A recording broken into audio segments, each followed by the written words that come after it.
Anambra ekene m unu. Igbo Igbo ekene m unu. Nigeria, come on!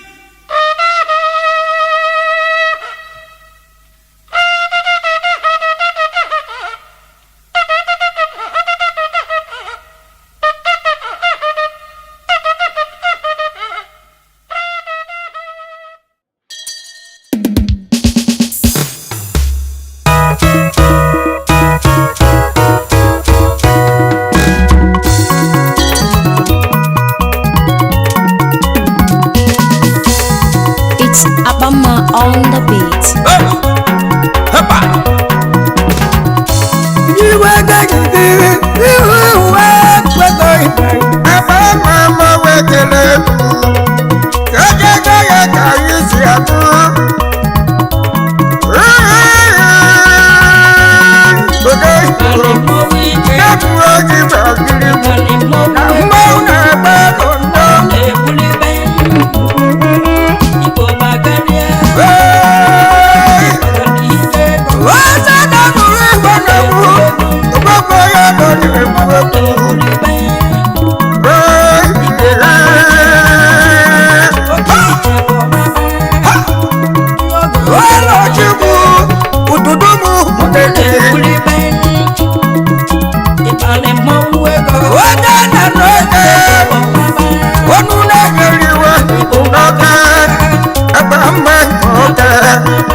Man before you become chair.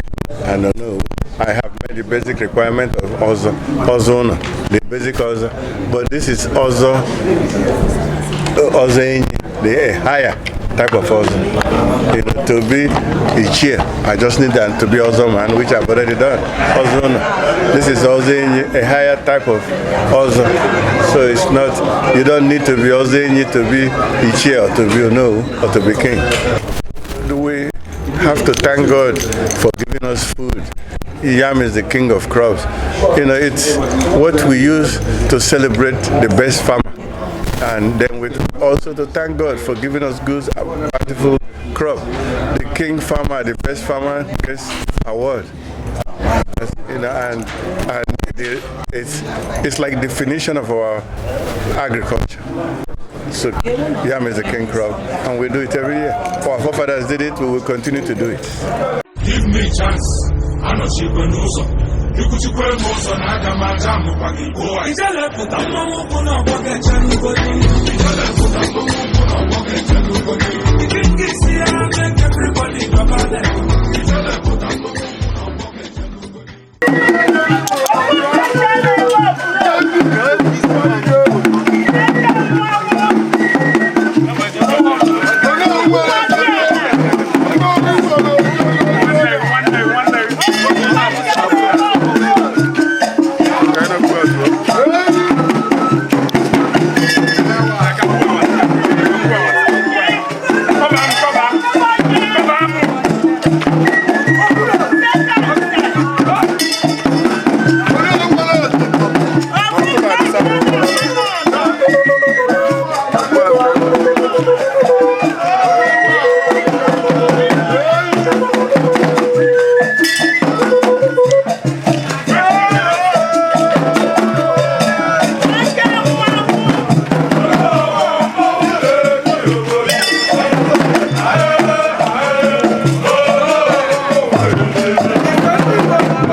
Yes. Unu cover unu aputaba. Ana amammo we ga ye me ya kupati wan yi men. So imo sisi papa o. They ka kene Ozoenyi. Davido. Israel ba wa lo keke. JP igba ba gada. Iye braka o na do ba na ni nele. Igwe. Pepele ki iwe ego. Igwe ego. Ogologo ka ide na. She grows her food. Organization Anambra State. She herself affects organization on the Quetan and philosophy solution. Unu kene chechechecha ochuku deba.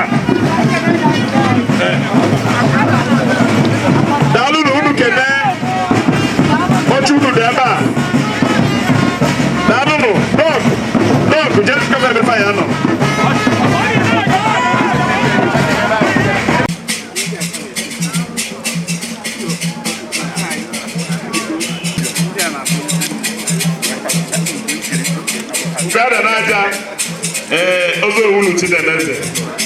Ejiamato, Ozo Ejiamato, ekele gị. Ide, ekele gị. Biko, ọkọme, iweta isi ya.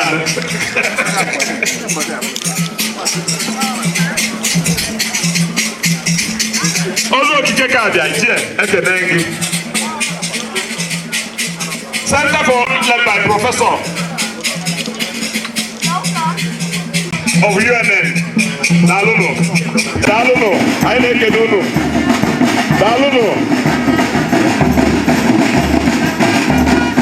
Daluno.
Ufechelu n'igwe na awoji.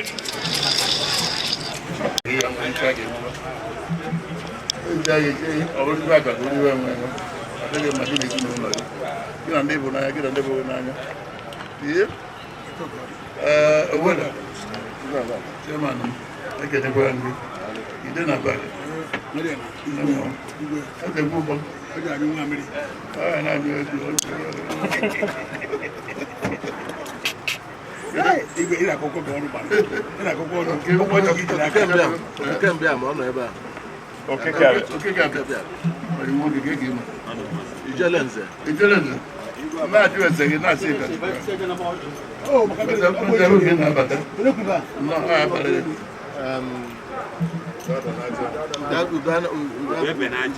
Benaja. Ya do. Odo isi je ri ka yanka.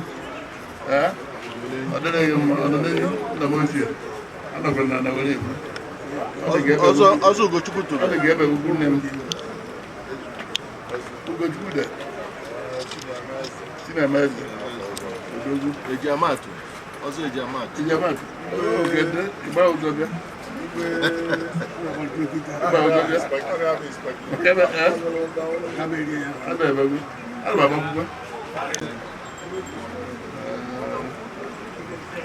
you answer that name and mother ever. I go to the other look at each other.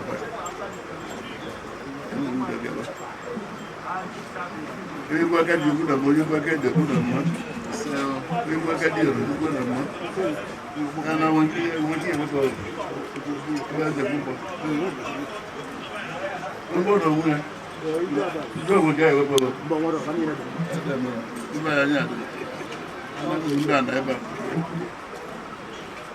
Ndana ebe ka ọbịa obere nwere nwoke Nwachukwu Anakwenze abụ inye uru ka maka ya nka ebu inye uru ebuka ya nka maka a na-emere ka a na-eme ya egbu egbu ndị ọzọ ezi ete na 28 anaghị na-amagwe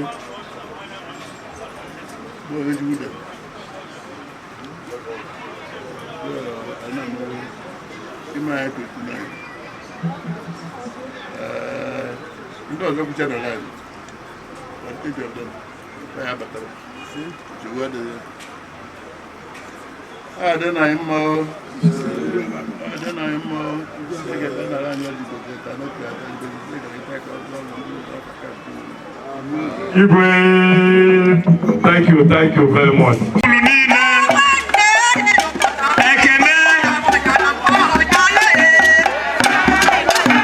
Ekene Anakwenze, biko. Sibulu niile lele na tebulu niile, biko. Sibulu lele ndị ọbụla nni. Akụ nwata, daalụ. Ọzọnne ya, daalụ. Daalụ.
agba ọsọ ọ dị ndị ụmụrụ na-abata chairman ụmụrụ kingdom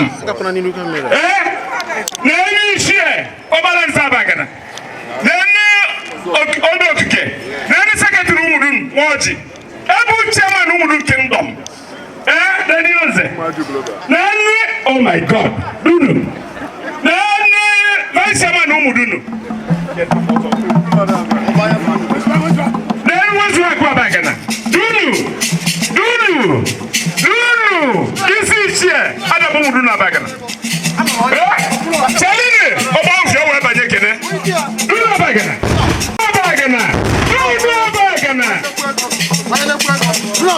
Ike ha na bada bụ ụmụrụ na abagana. Ekwuchapụ ya ara akụ n'anyị ụmụrụ na-ekwukwa onye ya atịba. Ọbụrụ abagana ya. Ụmụrụ na-ekwukwa onye ya atịba dunu abagana. Ike isi agwa na-eme ka ọ bịa na-eme. Eriga ike arụ ọmịa mbembe. Ọ na-aga igwe idelu ebe ya dọdọlụ. Dunu.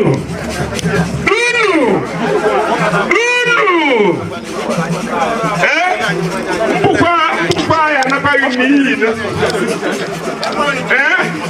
Okome. Ndị wives dunu pụtasị wete ndị ekwu. Dunu. Isi ichi adabụ mụrụ abaga. Akara aka.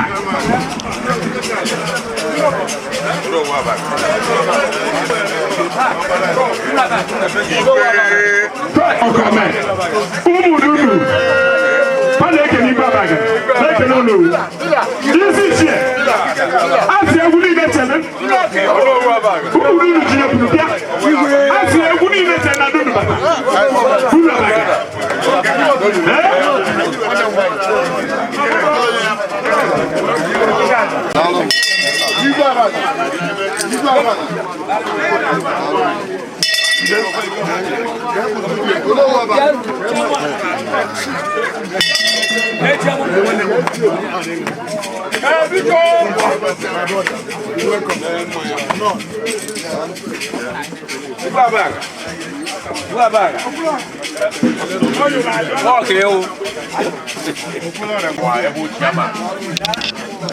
Executive anyị mafia ka anyị bịa n'ogene gị Onowu Abagana na tata anụnwa na-eji Ozoenyi ka anyị were gị ọkụkụ n'ọgba ntu ka anyị mee ka esi eme na ọ na-agara oge wụ iso na dị pila anyị ji wee biri n'ụmụdunu anyị wee sị na anyị abịa mee ka esi eme anyị wee sị na ọzọ anyị chiri ihe echike ya nga ebe ọ bụla isi wee wepụta wee chi ọzọ Chineke ga-eji anọchi anama ebe onye si wee bịa ọ ya na-achịkwa ngozi ya akarị nke anyị ji wee bịa anyị ese na Chineke ya akụzikwa gị ị na-emekwala anyị ụmụdunu ka isi emere anyị na ọ ya adịghị gị mma Onowu Abagana igwe emekwa ebu na anyị ji ya na mmanya esi ka anyị bịa mee ka esi eme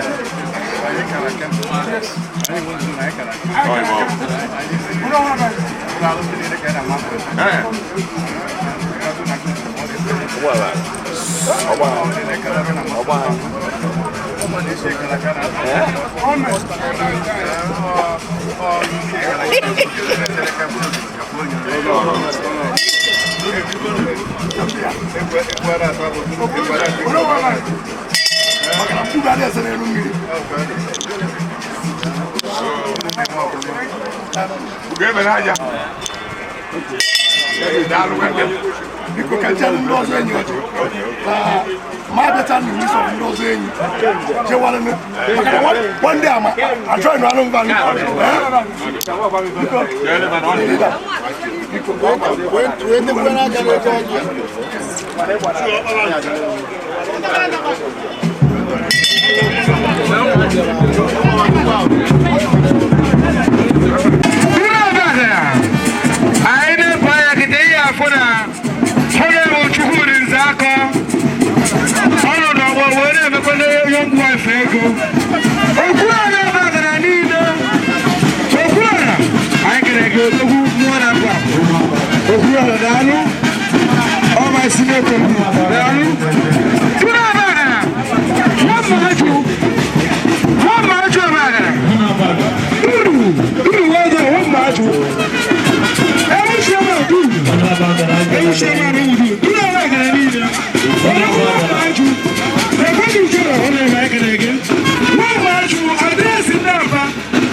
contrato no una bata kwa ke no no.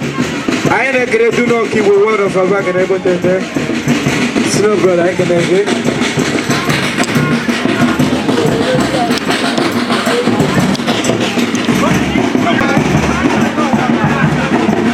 Aina kere no on the here baga na botete. On the chief Anthony Anekwe. I can get allo. Address no function with the baga na botete I can get. All who are on tower, I will tell you who you are not. Chiefs are Anthony. I make a contrato no, I can make it out. Every contrato, every engineer, every contractor. I know what I'm bagana. I didn't never money, never. I didn't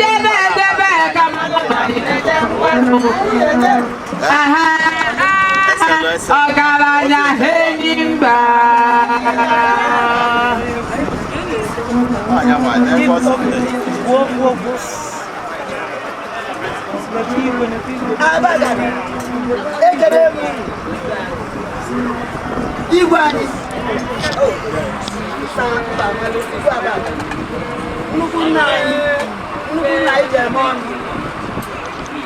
Oh no, what about? I take it.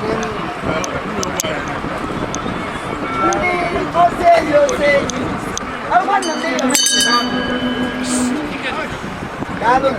I would know Nigeria and last one. I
My decreto.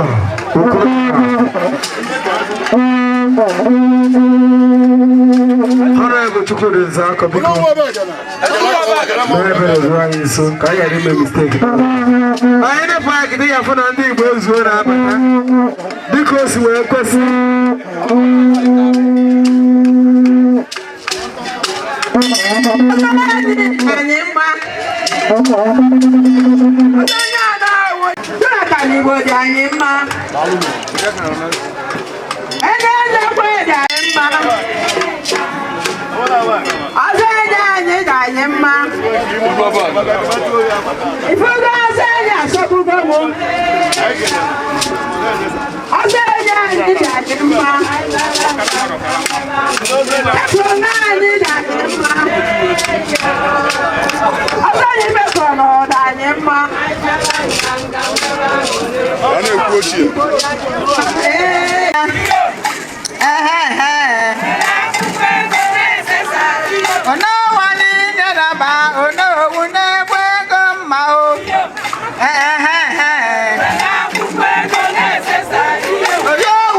Oh, one Lord.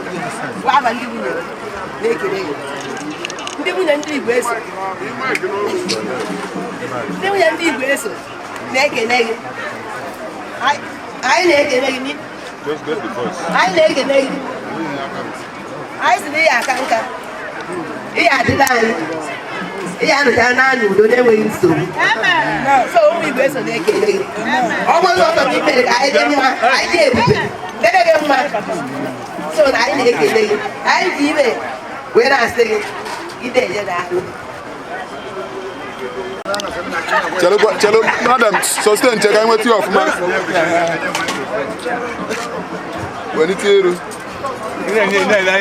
very good.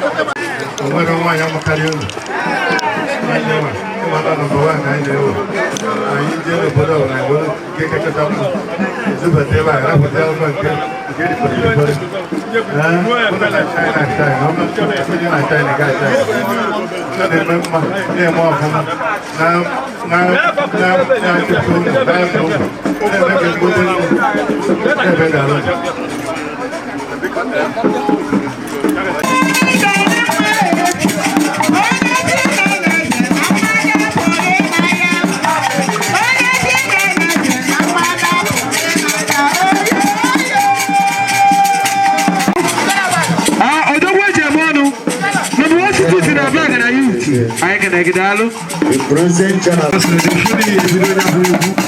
I will tell you something. But I know some was one I bet you the cash. I will watch you with you. It is a DJ kick it here. Also, I can get all. I can show you this time.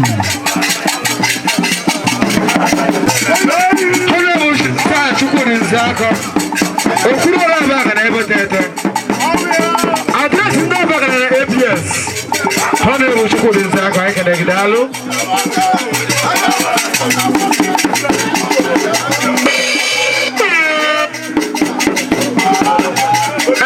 Israel, the chief cook of Ono, whoever you are, because come to the high table. Israel, the chief cook of Ono, a nation of Ozoenyi of Ono abaga na ebo tete. She's a doctor Anakwenze. On nation of Ozoenyi abaga.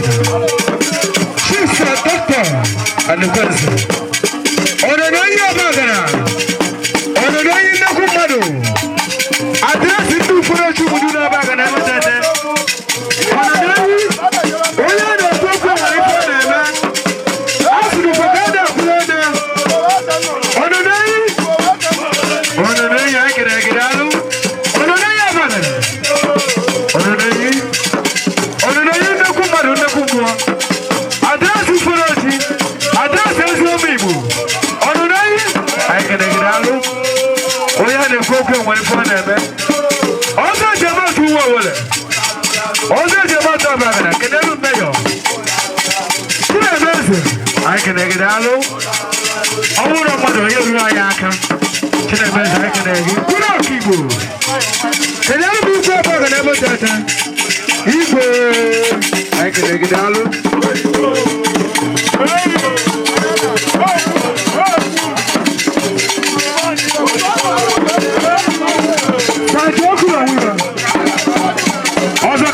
ekene gị daalụ udara abaga na ebe obodo na ekene gị nnekwu mmadụ nnekwu mmụọ daalụ ọtụtụ ekene gị my senior brother.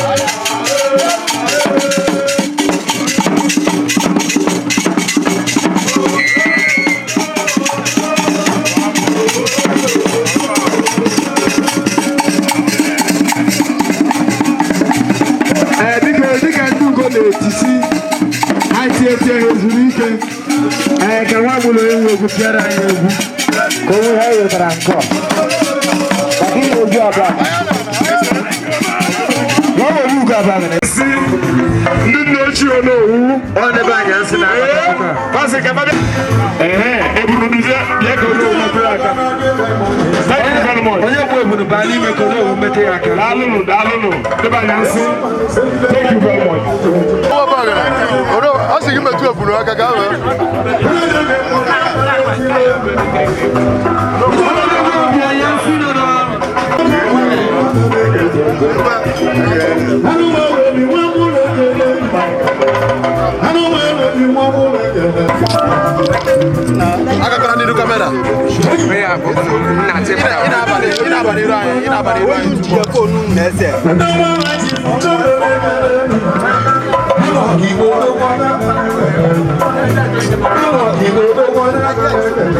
Calm down,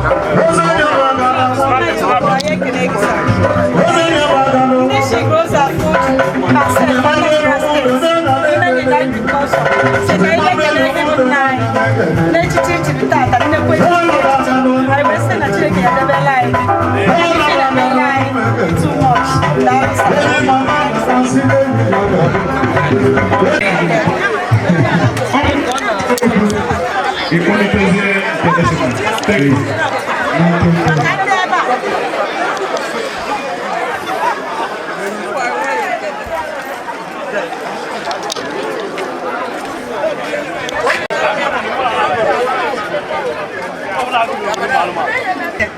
I'm state coordinator. She grows her food herself.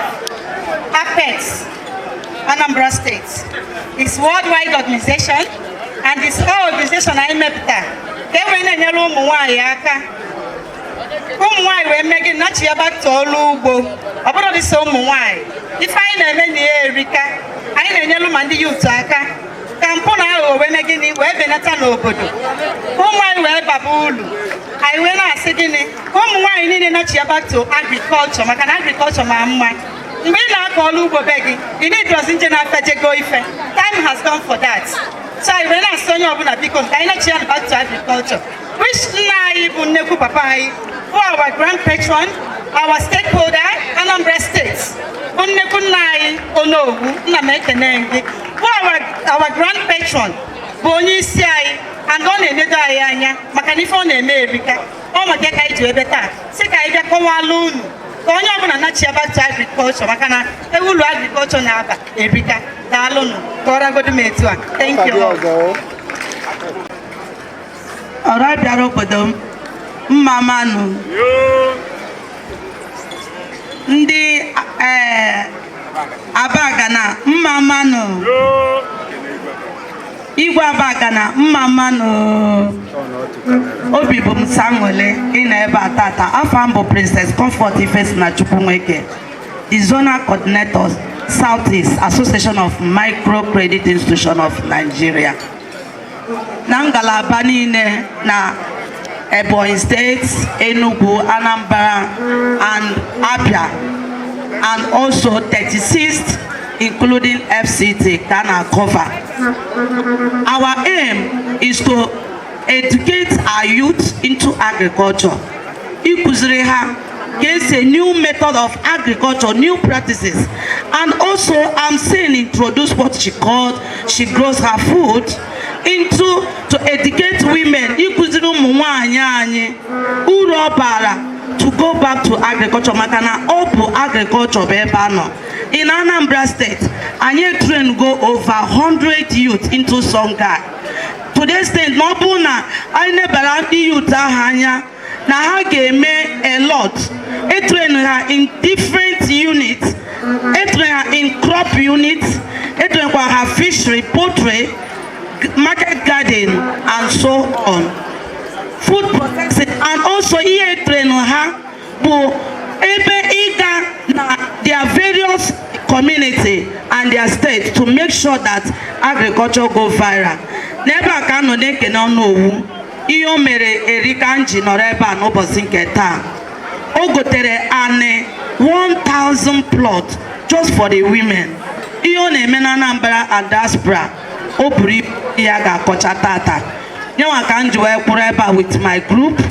And again, we introduce she grows her food around the whole 36 states, including Southeast particularly. Reason is because this time around is not a time of agitating or to protest. If you want to protest, you go to your farm, start protesting there. That is the essence of this. She grows her food.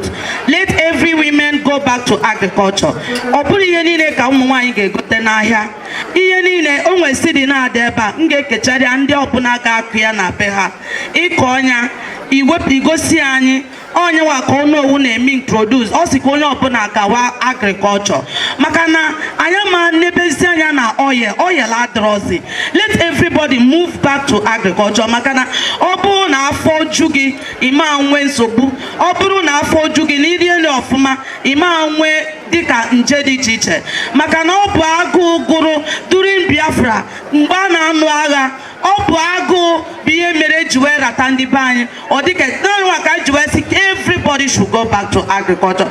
Eji m Sidili, and this Sidili is a verified improved Sidili. Sidili m ga-ekere ụmụ nwaanyị ịmara na ị ga-akị ọfụma ndị Songhai nọ. This person is one of them. He has been introduced to, she grows her food where she been trained. And my coordinator, training coordinator, and Anambra coordinator.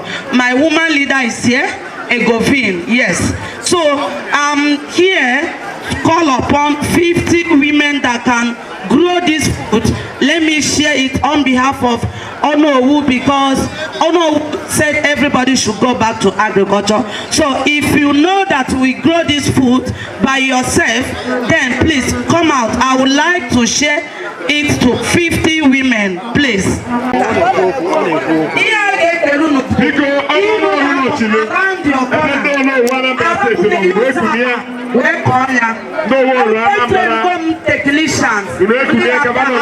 Very soon to educate you more on it. Thank you very much.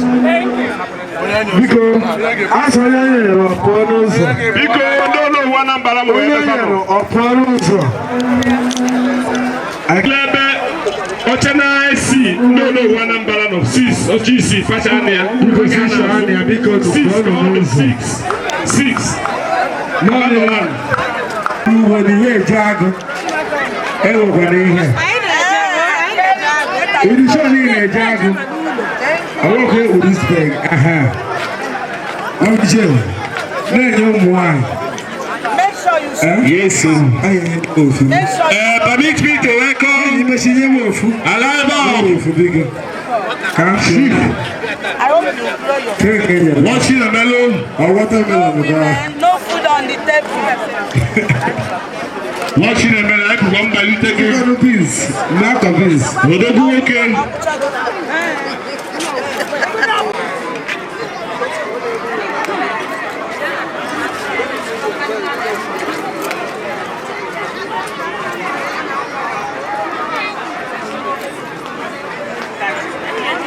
She grow food by herself. Okuro na bike ebe obere no honorable Sir Chukwu Nzako ebe obere no bike ni na high table.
Onye agba ebe ọbụla ị nọ biko gbara anyị ebe 21.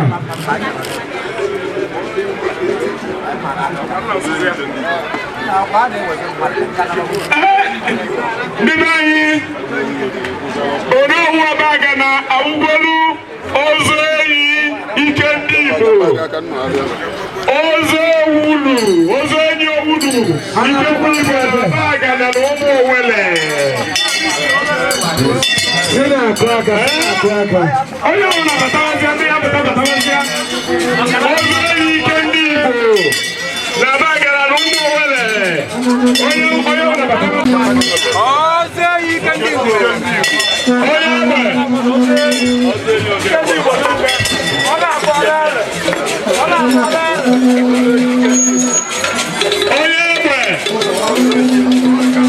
Ozoenyi Ikendigbo.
Where's that? More than a problem. I can make it all.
Ozoenyi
ijele na mmụọ zada banaba ijele nwa bụla emere obi mmanya ijele na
Abagana kele ibe na-emerụ ife kene igwe Abagana nọ ebe a wee kelezie ndị otu anyị bụ Ozoenyi anyị bịara ebe a sị ka anyị bịa initiate nwanne anyị nwoke bụ Onowu nke Abagana tata ka ọ baa n'Ozoenyi a wee sị na Chineke ga-enye arụ isi ike. Ozoenyi ọ ba bụ the highest ọzọ na Abagana ọhụrụ rival onye bara Ozoenyi ọma ife oji wee bụ Ozoenyi all prestigious Ozoenyi among the others enwere ọzọ ịtọ na Abagana mana ọ dịka nke a bụ the highest wee sị na ọ ya adịle ya mma dịle ya na ezinụlọ ya mma ife ọya Chukwu ọ ga-emeli ọ ya emeli ya etele anyị bekwasara n'isi bụ na ọya ọzọ ọba ọya zọta udo zọta ife akụ zọta ife ọya Chineke emelie ọya emelie ya ọnya ka anyị na-ekwu otu a ka anyị niile nọkwa ebe a nọ wee na-asị Chineke meela anyị udo ka anyị ji aga anyị ara achọ okwu n'aha Jizọs amen. anyị sị ka anyị na-eweta Onowu n'Ozoenyi so ọ mee ka esi eme ọ ka Abagana si eme ịma na ọzọ dị n'akwa anya agbara aka afụ nwata eze onye na-eji ife eme ebe egwukwu enye mee ọrịa awezi na ọ adịrị ya mma ọnwa ife ọzọ ife anyị na-ekwu anyị sị na anyị amecha na n'udo ife anyị na-emekwa ya bụ obi aṅụrị anyị ara egburo mmadụ ara agwọrọ ọgwụ ọ nọchiri ife ọbụla kama na ọ n'ụwa ka anọ ara mama jikin ya so nsogbu adịrọ a sị na ọ ya dịrị anyị mma emechakwa zed alụpụta maka Onowu na-join anyị tata ọfishali and ife ọ na-eme bụ ka o sokwala otu ya na-eme na Abagana. Ozoenyi wụ the highest ọzọ enwe na Abagana. Anybody nọ na Abagana chọọ ịba n'ọzọ ọ ga-aba n'Ozoenyi.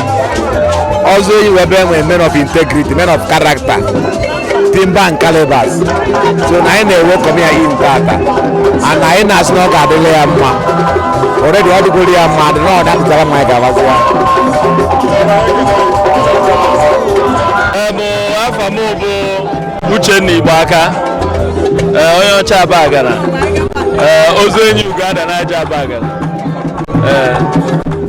ihe nne my guru message wụ na na ọ ya adịle Onowu Abagana na mma otu ọ bata n'Ozoenyi ọ ife ọma ya na-akpụ ya iru because na Ozoenyi wee ebe a na-enwe aṅụrị Ozoenyi iwe ebe ya ga-ebata ịdị free with everybody. So ọ ya adị ya na mma, ọ ya anọkị ya nka, ọ ya bibe nnewu. Daalụ.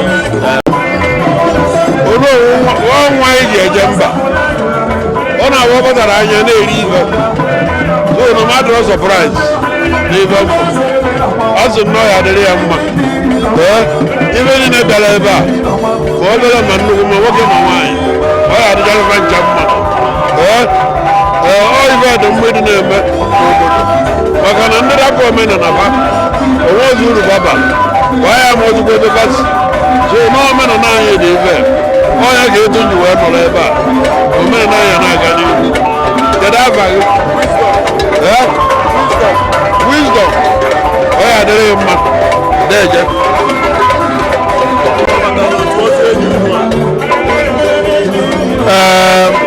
ọ nwere n'ife ọzọ na ọ ga-ekele Chineke Onowu bụ the second son of Umudum an illustrious son of the town, very distinguished philanthropist, an entrepreneur, a creator of wealth.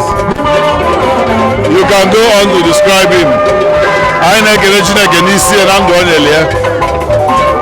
Mbata ọ batala Ozoenyi bụ ka Chineke bawanye ya amamife na ọgaranya ya na ogologo ndụ.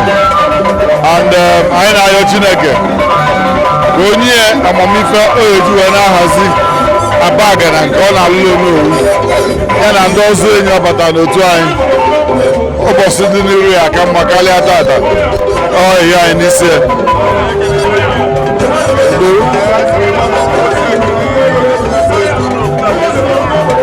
Onowu Abagana bụ ezigbo mmadụ ọ taa ka o chiri ha eso ọzọ a na-echiri Abagana awara asị na adịrị ya mma ogologo ndụ arụ isi ike anyị na-ekwuziri okwu ibe akụ na ibe anwa nwere onwe egwu ya na Chineke wezara ogologo ndụ na arụ isi ike wee mezuola nke fọ abalị uru ọ na-eje na-abata karịa ka ọ dị mbụ mma arụ ike echiche anyị chita ada o echike ya nka ọ na-echi ụmụaka ya na-echikwu maka n'iru ka anyị na-ekwu n'iru ka enwe na amụ na amachiri azụ so na adịrị ya mma. Thank you.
Onye nwere mama biko lezie anya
DJ, don't do that. Everybody can have one. I'm going to ask for a boost. I'm going to believe when I do it. I'm going to get them. I am a general. I have one. I don't want to say, bullet to put. You man who do that, I do it. I am a general. I am a bullet to put. You man who do that,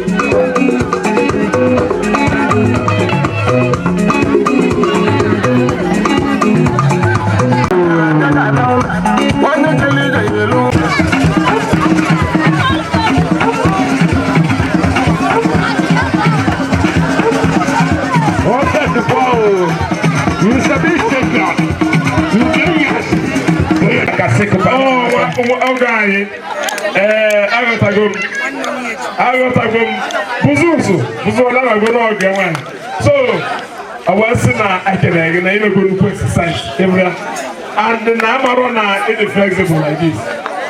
You see, you know, 5,000 naira. Kuala ni aka, anakukwaka.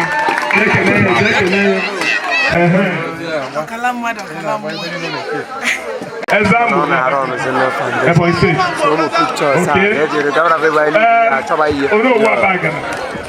Also, nebu ya maka, nanki ya maka, mananki ono ude na December ya aka. Emu kwa mbosawa, pia abakwa, no na yari 10,000 naira. Wana aka. Jeke no. Special listen. Imalife ime ukwu mekuyozo. Ife ime ukwu mekuyozo. Oh, ife Chineke kele ndoke ya idina anonka. Mekuyozo.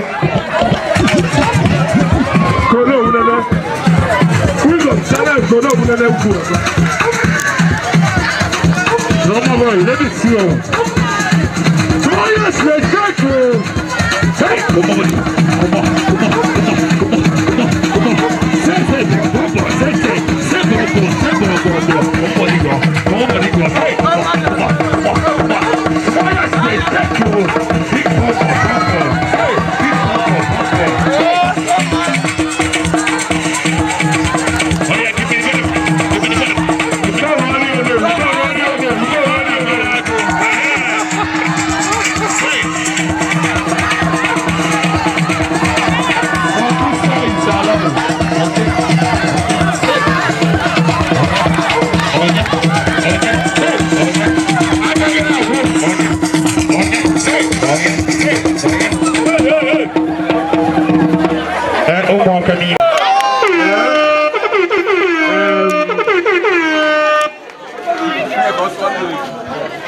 Congratulations. Look what a good shake got you.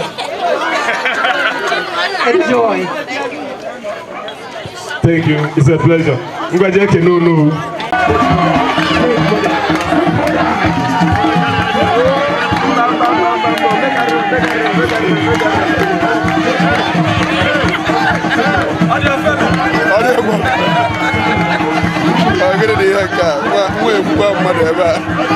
to